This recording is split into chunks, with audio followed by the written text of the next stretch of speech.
Hola, soy Rosibel Churata y vamos a continuar el tema de introducción a los materiales. Anteriormente nos habíamos planteado algunas cuestiones, como cuáles son los materiales de los que se dispone.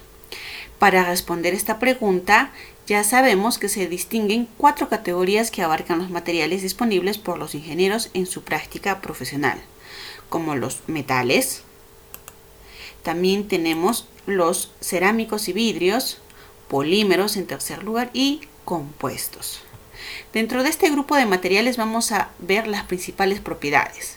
Para los metales, recordamos que son materiales que tienen grandes resistencias mecánicas, altas resistencias mecánicas, elevada rigidez, buena conductividad tanto eléctrica como térmica. A su vez son pesados, con densidades entre 7.9, por ejemplo, para el acero, 11 para el plomo aproximadamente y 19 para el tungsteno y oro. Tienen baja resistencia a la corrosión, es decir, estos metales tienden a oxidarse con la presencia de oxígeno y algunos agentes corrosivos, los cuales transforman los metales a sus formas de óxido, ¿no? Como en el caso del acero, formando lo que es el óxido de hierro, el aluminio, el óxido de aluminio, ¿no? Estos materiales los encontramos en cascos de barcos, en carrocerías de coches, también como materiales estructurales en la construcción. Dentro del grupo de polímeros, sus propiedades eran que tenían baja densidad, oscilando entre aproximadamente 0,8 y los más densos a 1,3. Tienen resistencias a la oxidación y baja rigidez. Son altamente dúctiles y deformables. Ejemplos de este tipo de materiales poliméricos tenemos en las tuberías, por ejemplo el PVC. Los materiales cerámicos, en cambio, son materiales que tienen propiedades buenas, aislantes térmicas y eléctricas. Son altamente rígidos, pero una de las desventajas es que son materiales muy frágiles. Ejemplo de esto es, por ejemplo, si dejamos caer un plato, en contacto con el suelo se fractura, ¿no? Se rompe al contacto. Se usan este tipo de materiales, por ejemplo, en revestimiento de hornos, como ladrillos refractarios o los ladrillos de uso común o los cementos y vidrios. Finalmente, los compósitos o compuestos son aquellos materiales cuyas propiedades dependen de los materiales que se combinen. Por ejemplo, aquí tenemos la industria aeroespacial que hace uso de este tipo de materiales. Bueno, analicemos qué tipo de materiales tenemos a nuestro alrededor. Si nosotros analizamos la típica habitación de un estudiante universitario o un adolescente, podemos identificar diferentes tipos de materiales que tiene a su alrededor. Por ejemplo, acá tenemos una copa que puede ser de bronce, ¿no? Tenemos libros. Los libros son hechos de papel. El papel es una fibra de celulosa que pertenece al grupo de materiales poliméricos. Acá, por ejemplo, tenemos un violín que podría ser hecho de madera con unas cuerdas que pueden ser nylon, ¿no?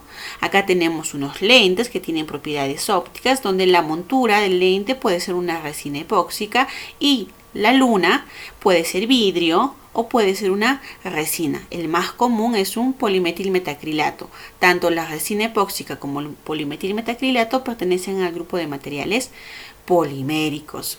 Acá también evidenciamos una pecera que puede ser de vidrio, ¿no? Una taza es una loza, es un cerámico, al igual que el vidrio. También evidenciamos un CD que generalmente están hechos de policarbonato, son materiales poliméricos, ¿no? Bueno, evidenciamos una típica habitación en donde un estudiante tiene, a pesar que tiene los audífonos puestos, tiene prendido lo que es el televisor y la computadora, ¿no? Es algo que normalmente solemos observar. Bueno, es para poner como ejemplo algunos tipos de materiales que tenemos a nuestro alrededor, ¿no? Bueno, continuemos con las propiedades generales de los materiales, de los diferentes tipos de materiales, ¿no? Ahí habíamos hablado de los metales, cerámicos, polímeros y materiales compuestos. Hablando de las propiedades específicamente de rigidez, la resistencia de los metales oscila aproximadamente en 100 gigapascales. La de los cerámicos tiene una rigidez aproximada de 200 gigapascales. La de los polímeros tiene una resistencia a la rigidez muy baja de aproximadamente 2 gigapascales, ¿no? Entonces aquí claramente evidenciamos que el material que tiene mayor rigidez son los cerámicos, seguido de los metales con 100 y finalmente los de los polímeros, ¿no? Otra propiedad que podemos comparar, por ejemplo, es el punto de, por ejemplo, fusión, ¿no? Aquí en este caso los metales alrededor de 1000. En cambio, los cerámicos tienen alto punto de fusión, alrededor de 2000. Y los polímeros, sus temperaturas de fusión son bajas, ¿no? Aproximadamente a 100 grados centígrados. Tienen ya temperaturas en donde el polímero fluye, ¿no? En categoría de quién tiene mayor resistencia a las temperaturas, tenemos en primer lugar a los polímeros con 2000, luego los metales con aproximadamente 1000 y finalmente los polímeros con 100 grados centígrados, ¿no? Para los tres casos. Otra propiedad que podemos comparar son las densidades. En el caso de los metales son los que tienen las más altas densidades, como ya habíamos visto anteriormente, entre, por ejemplo, para el acero 7, 9 y hasta 11 para el tungsteno y oro, ¿no? Las cerámicas, en cambio, tienen densidades entre aproximadamente 1,8 y 4,5, ¿no? Y los polímeros tienen bajas densidades. Sus densidades son aproximadamente entre 0,75, 0,08 hasta 1,2, 1,3. Entonces son los que tienen más bajas densidades, son los más ligeros, ¿no? Y ya habíamos dicho también que las propiedades de los materiales compuestos dependen de los componentes de los cuales están hechos estos materiales, ¿no?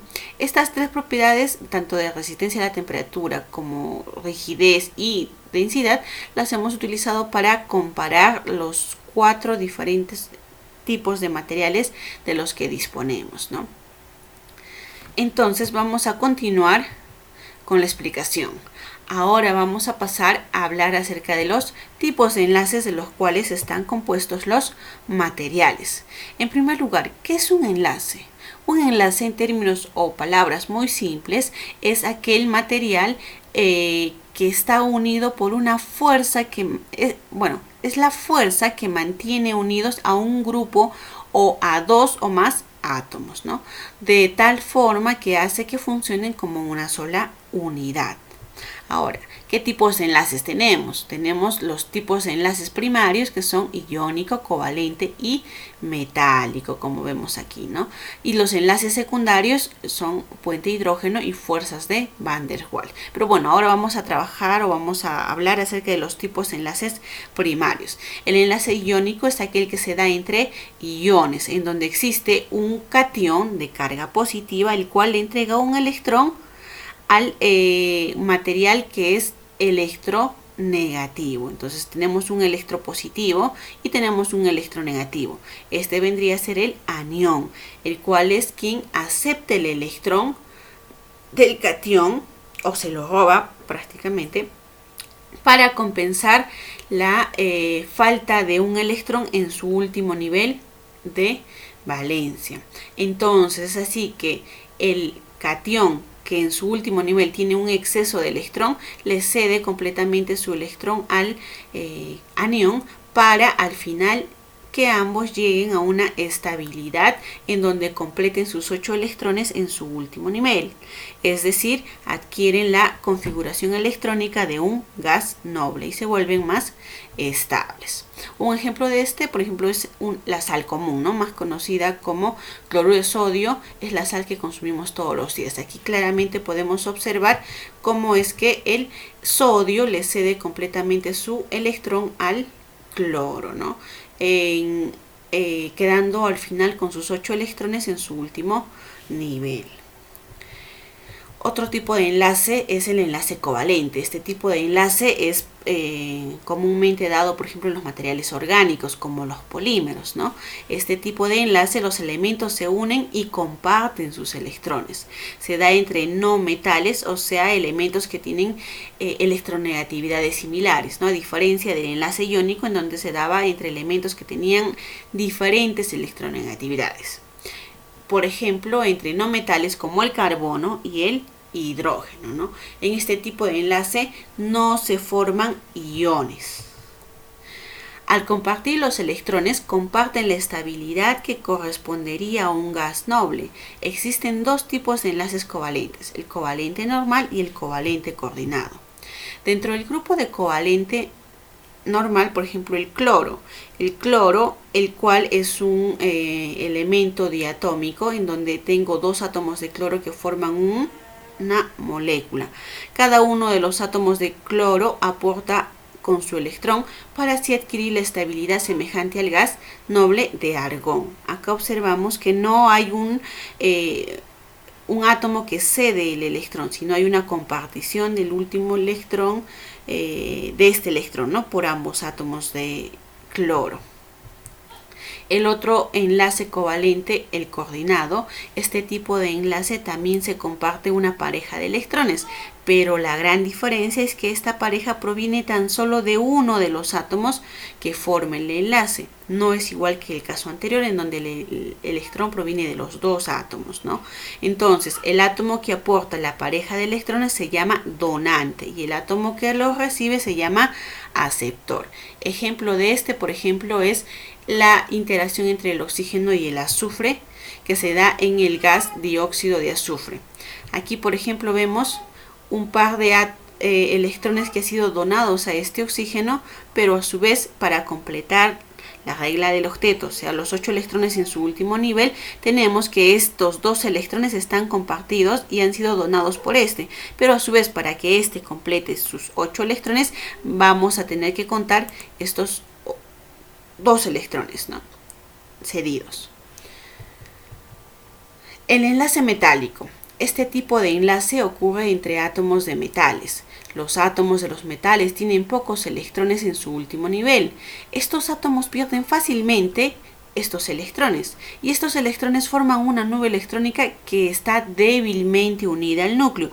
Por tanto, estos electrones tienden a formar una nube que tiene una gran movilidad, la cual nos lleva a que el enlace metálico es deslocalizado porque los electrones se movilizan a través de los átomos que tienen una forma de red cristalina. Esto, por ejemplo, explica algunas de las características de los metales, por ejemplo, la conductividad que tienen estos a diferencia de los otros materiales, ¿no? Acá vamos a evidenciar un ejemplo, en este caso el litio, en donde su único electrón enlazado es deslocalizado a los otros átomos formando una red cristalina, y acá evidenciamos que este electrón está moviéndose, ¿no? Y si es que tenemos una corriente de electrones, o sea, electricidad, genera un flujo de electrones que produce la conducción de este material. Bueno, hasta aquí hemos llegado con los tipos de enlace y algunas de las propiedades principales de los materiales. Muchas gracias.